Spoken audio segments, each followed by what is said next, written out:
Bienvenidos a agenciencia.com, Enfoque Interior, charla sobre salud mental. Hoy tenemos un invitado bastante particular, bien especial, un estudioso del desarrollo humano. Él es Luis Guillermo Lacerna, coach de desarrollo humano y escritor. Luis Guillermo, bienvenido a agenciencia.com. Hola Adriana, qué gusto estar aquí contigo y con tu audiencia. Gracias, Luis Guillermo, por aceptar esta invitación. Bueno, hoy vamos a hablar de algo fundamental para nuestra salud mental, para nuestro bienestar físico, emocional, para poder tener herramientas para conocernos. Y vamos a hablar precisamente del autoconocimiento. ¿Por qué es importante el autoconocimiento, Luis Guillermo? Bueno, el autoconocimiento pues es una necesidad de todo el mundo. A través de la historia, todo el mundo quiere conocerse. Todo el mundo se pregunta, ¿quién soy yo? ¿Qué estoy haciendo aquí? ¿Cuál es mi propósito de vida? Entonces, cuando yo encontré una herramienta particularmente interesante, que es un mapa en el cual tú te mueves para poder autoconocerte, que es el eneagrama. Ya vamos a hablar de eso. Okay. Esperemos, antes de contarnos la herramienta y de qué se trata, contémosle a nuestra audiencia por qué es importante el autoconocimiento. Yo entiendo que has escrito libros y tienes una cantidad de información con el eneagrama y ya les vamos a contar pues como de qué se trata ese mapa, pero mientras cuéntanos la importancia de ese autoconocimiento, por favor. Correcto. Somos o estamos compuestos de mente, emoción, ¿sí? Cuerpo físico, sensibilidad. Claro.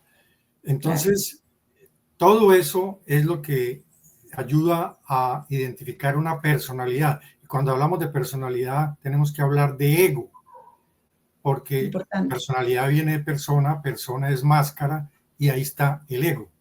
Entonces hay que trascender el ego para poder conocerse, porque el ego nos engaña y engaña a los demás. Es una careta. Entonces, por eso es importante hablar del ego y de la esencia.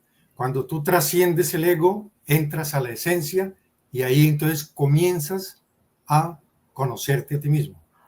Correcto, eso está muy bien. Es decir, como cuando podemos entender ese ego, que es la careta que nos ponemos y que en muchas ocasiones nos domina, cuando empezamos a nosotros ser los que dominamos el ego, ya ahí sí podemos llegar a nuestra propia esencia. Correcto. La mayoría de las veces pasamos la vida en automático, es decir, sin darnos cuenta de que es el ego el que manda, el que dirige todas nuestras acciones. Y eso es como la alegoría del carruaje. El carruaje, esos carruajes del oeste o donde tú quieras, donde hay un carruaje que es el cuerpo, hay unos caballos que son las emociones, las pasiones que arrastran el cuerpo, hay un cochero que es la mente y adentro hay un pasajero generalmente dormido y ese es la esencia, el ser. Entonces fíjate que la alegoría nos deja muy claro que la mayoría de las veces es la mente y es el ego que está aferrado a la mente el que maneja todo el carruaje y dirige nuestra vida. Ok, entiendo. Y entonces encontraste una herramienta. Ahora sí nos vamos a la herramienta de una herramienta que tú la llamas mapa. En el mundo ha sido ya conocido y se viene hablando mucho recientemente del eneagrama. ¿Y el eneagrama sirve para qué? ¿Por qué es una herramienta para autoconocernos? El eneagrama es milenario. Se dice que Pitágoras, que es uno de los sellos de Pitágoras, y Pitágoras es 500 años antes de Cristo. O sea que Ujú. tiene una trayectoria grandísima y es una información que ha ido llegando poco a poco al mundo occidental a través de Gurdjieff, a través de Oscar Ichazo, de Claudio Naranjo, y entonces cuando yo descubro aquí en Colombia, hace ya casi 30 años, el eneagrama, me parece un mapa donde uno puede moverse con mucha facilidad, donde uno puede encontrar los elementos necesarios para el autoconocimiento. ¿Y cómo funciona, digamos, para una persona del común que no sabe qué es el eneagrama? ¿Cómo funciona? ¿Cómo lo puede encontrar? ¿Cómo puede llegar a él? ¿Cómo puede llegar a ese mapa de autoconocimiento? El eneagrama tiene 9 eneatipos, por eso se llama eneagrama. Cada tipo es un comportamiento específico y son en el 1 el perfeccionista, en el 2 el servicial, en el 3 el exitoso, en el 4 el creativo, en el 5 el investigador, en el 6 el organizador, en el 7 el disfrutador, en el 8 el líder y en el 9 el conciliador. Entonces, esos son los comportamientos básicos de toda persona o de cualquier persona, básicos. Pero hay una tendencia hacia uno de ellos más que hacia los otros. Y ahí es donde comienzas a identificarte en el eneagrama y a moverte en ese mapa. Claro, no quiere decir que porque entonces yo sea 2 o sea 8 o sea 9, entonces no tengo elementos de los otros, es No, que hay tienes, uno que prevalece. por eso, tienes absolutamente de todos, pero uno más fuerte, una tendencia. Esa tendencia es la que hace que podamos identificar nuestro ego. Pongamos un ejemplo. En el 8 es el líder, pero el líder puede tener una tendencia negativa, porque todos tenemos luz y sombra. Entonces, la sombra de un 8, por ejemplo, es ser mandón, ser autoritario, ser déspota, pero también tiene una luz, que es servir a los demás. Entonces, cuando el líder encuentra que esa es su tendencia y mira sus comportamientos, sus acciones, y se ve autoritario, déspota, dominante, puede descubrir un camino de transformación, y ese es el 2. Entonces, el eneagrama te marca una serie de flechas, una serie de movimientos dentro del mapa para llegar al punto 2 de transformación. Qué bien. ¿Sí? Es decir, entonces con esa herramienta yo puedo darme cuenta de esas sombras y cómo trabajarlas. No es que vamos a hablar de perfeccionismo, sino de No. avanzar como seres humanos, porque esa es Sí, otra, sí. digamos, como un error en el que caemos las personas constantemente y entonces vamos, buscamos al psicólogo, al psiquiatra, al coach, a, bueno, una cantidad de herramientas y de personas que tenemos que nos pueden ayudar en ese camino, pero siempre buscando como es esa perfección o porque yo fui y ya supe cómo soy, entonces ya cambié. Es como, todo eso va, es como un proceso. Así es.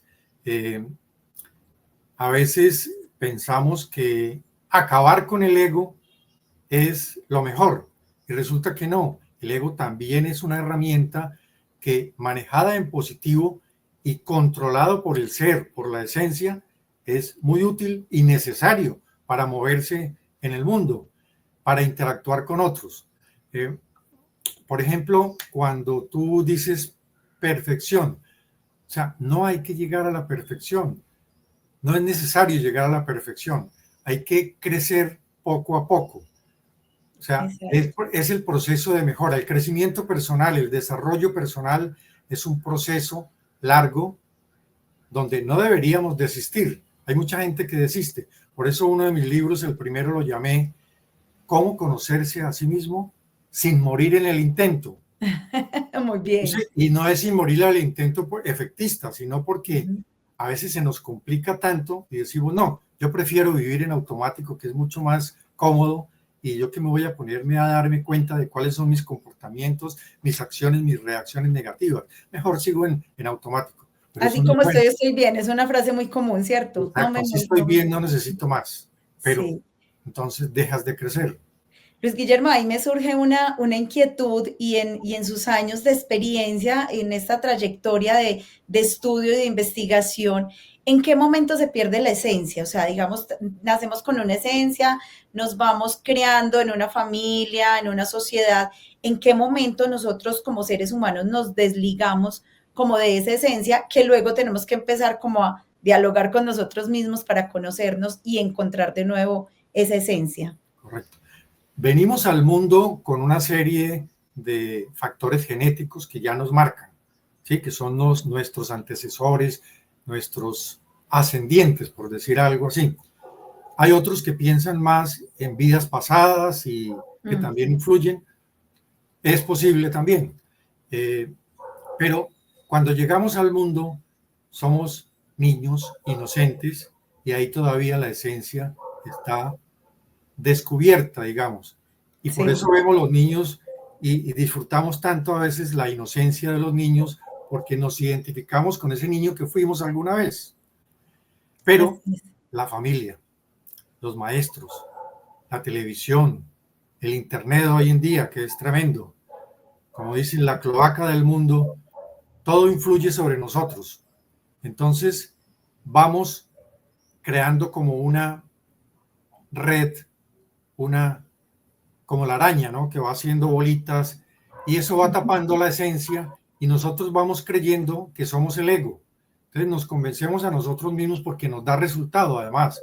Interactuamos con esa máscara y nos da resultado. Entonces ahí se va perdiendo la esencia y va quedando dormida. Por eso la emergencia del ser es tan importante. La emergencia del ser, qué buena apreciación. La emergencia del ser es importante. La emergencia del ser es trabajar el ego, dominarlo, controlarlo, conocerlo muy bien para poder entrar a la conciencia profunda. Cuando tú entras a la conciencia profunda, comienzas a identificar cuáles son tus rocas de ser, así lo llaman algunos expertos como en PRH, que me parece un proceso magnífico, PRH internacional, que es las rocas de ser, y las rocas de ser son tu esencia, lo que tú eres, lo mejor de ti, la mejor versión de ti mismo, de ti misma o tú mismo, toca decir misma hoy en día, están allá en las rocas de ser, y para descubrirlas hay que trabajar, hay que entrar y se entra a través del ego.